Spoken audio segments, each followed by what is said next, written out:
My question is concerning that what you were just describing as smelling. And I mean, you told us in former shareholder meetings, if management loves money, do not invest. If they love what they do, preferably if they come tap dancing to the office every day, and all other things are right, then invest.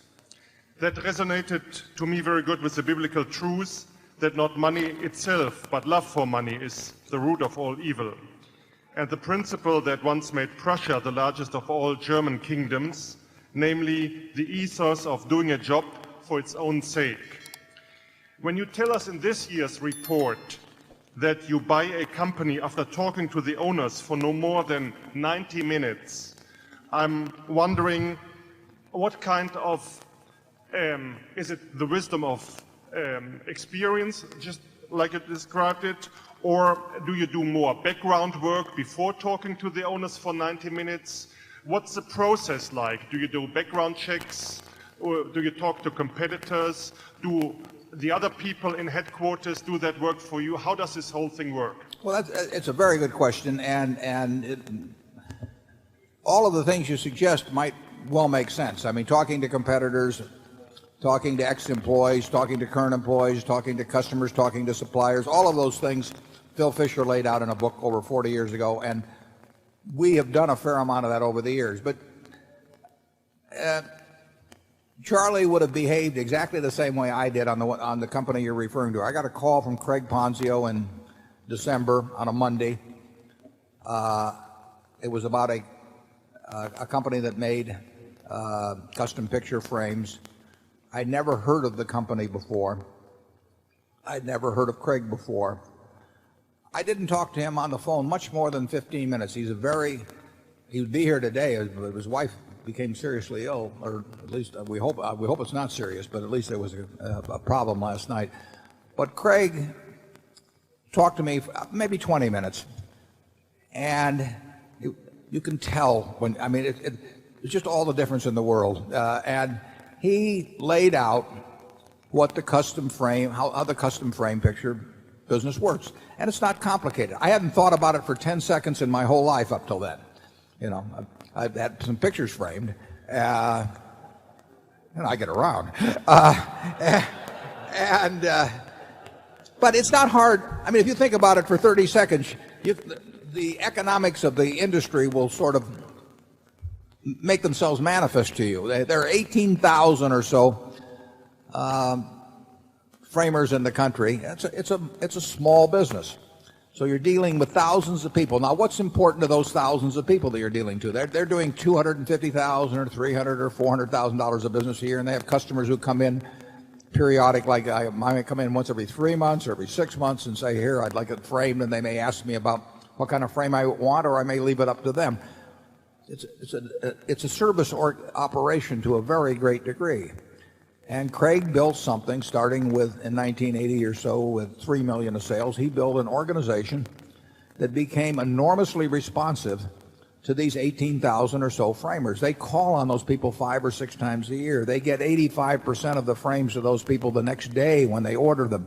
That's what counts in that kind of a business. You know, you're not supplying the big three with auto parts. There's all kinds of things that give it a distinctive economic character. Well, Craig told me about that, like I say, in not more than 20 minutes, and he told me the price, and he told me the capital that was employed, and he gave me a few figures.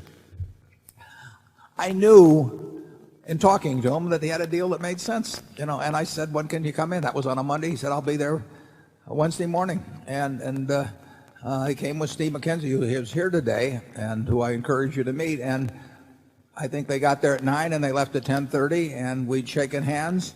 I was hoping to see Craig today or tomorrow, but I won't because of this illness. But I haven't seen Craig since. You know, I mean, he got his money. He knew he was making a deal. He had a reason why he wanted to sell it to somebody that would be sure to close, that would be a good owner, where the people who worked there wouldn't be worried because he was leaving. He was leaving with a lot of money, and you know, he wanted to be sure. A lot of people leave with a lot of money and they leave the employees behind and they don't care what happens. But this guy cared, and I could tell that, and that's a big plus with me. So, You know, I have not been to their headquarters yet. I plan to be to their headquarters. Steve, I apologize. But I understand what the business is about. And you can most good businesses, you can understand what they're about in a very few minutes, unless they're a kind of business that you never can understand what they're about. I mean, there are other businesses, if you spent years on them, you still wouldn't understand what the hell's going on. I don't know which American auto company is going to do the best 10 years from now. And if I spent all year talking to dealers for Ford and Chrysler and General Motors, and I talked to suppliers, and I talked to people who are driving their cars, I still wouldn't know anything about what it's going to look like 5 or 10 years from now. But I know that you can't crack our custom picture frame business. I mean, you cannot figure out a way to call on those 18,000 people that are in that business and figure out a way to divert their business to you when you can't offer a frame as good as ours and you can't offer service remotely like ours. So it's a good business. And then and Craig was 100% up. I mean, he told me exactly what he wanted to receive for the business. He wanted cash. You know, that fits us. And there's nothing complicated about it. I mean, you can drag it out for a long time, but what would be the sense of it? I mean, it's going to make a deal, you're going to make a deal. Charlie? Yeah, if you stop to think about it, the ordinary result when a big publicly held corporation buys another corporation is that maybe 2/3 of the time it's a terrible deal for the buying corporation, and yet the people have taken enormous time doing it. And we've bought all these businesses taking practically no time in doing it, and on average they've worked out wonderfully. Why is that? That's a good question. The answer is we wait for the no-brainers. We're not trying to do the difficult things. We're equipped for those. And, yeah. And we have the patience to wait. And then we're so peculiar that there actually are a good number of businesses in America where they prefer selling to us than to other people. That's very helpful. I just saw a review of a major company that made 10 acquisitions in a recent 5-year period.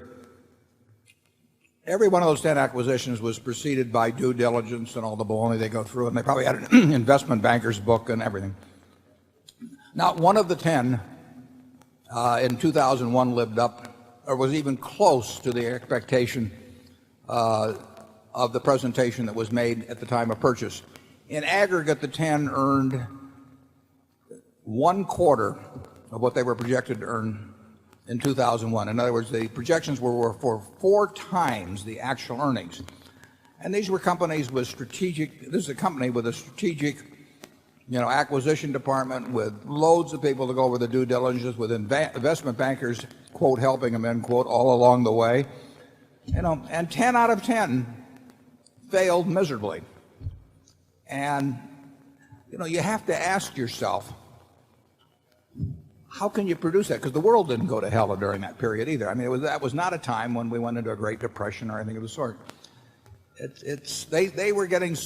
They were buying what was getting sold to them, and it was fulfilling some things that the management myths that the management had about itself. And managements have many myths about themselves. And it isn't that complicated if you just wait for the fat pitch. And the fat pitch doesn't have to be somebody else doing something dumb or anything like that, because people don't do that. The people that come to us come for a good reason. I mean, they usually want a transaction. They want one they're sure to close. They want, if a deal is made, and they want one that will leave the people happy that are at the business.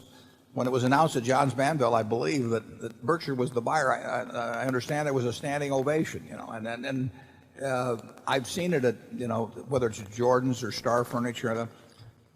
People are concerned. If you've been working in a company for 20 years and you know that the owning family is getting older and has some problems to take care of, believe me, they talk in the hallways about that. What's going to happen when, the family sells the place? And people worry about that. And to have an answer for them so that they all sleep the night that it's announced that the business has changed hands means a lot to some owners, and it doesn't mean anything to other owners.